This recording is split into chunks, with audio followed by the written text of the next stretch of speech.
Good morning po sa inyo lahat. Isa pang muli yugto na ating daily Bible blessings. Pamagat po na ating aralin ngayong umaga ay pag-ibig at pagmamalasakit. Pag-ibig at pagmamalasakit. Para natin maaaring ipakita at ipahayag sa ating Panginoon Yesus ang ating pag-ibig. Ano po sabi ng ating Panginoon sa John 14:15 na pinibig ninyo ako, tutuparin ninyo ang aking mga tinuturo.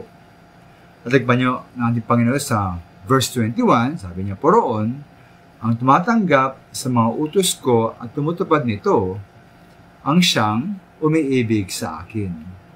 Umiibig sa akin ay ibigin ng aking Ama, ibigin ko rin siya at ako'y lubusang magpapakilala sa kanya.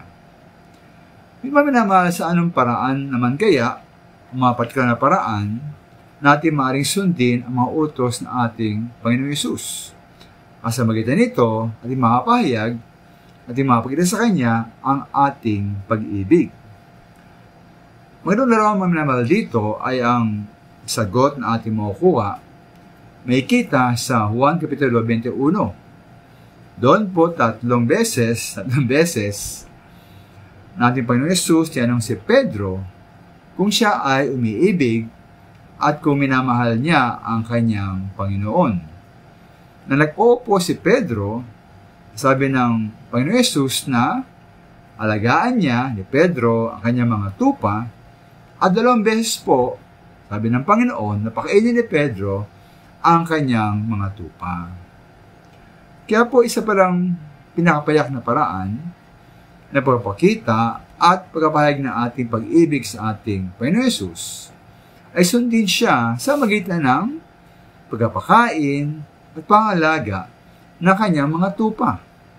Ito po ang mga alagad ng ating Panginoon Yesus.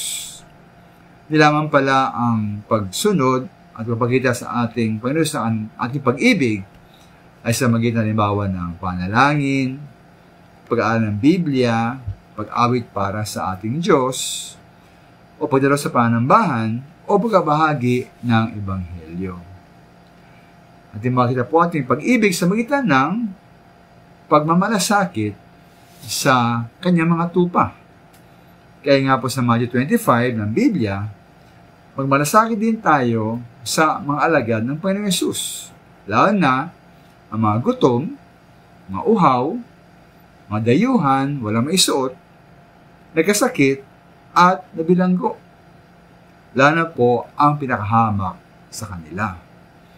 Hindi po sa Galatia 6:2, magtulungan din tayo sa pagdadala ng pasanin ng bawat isa.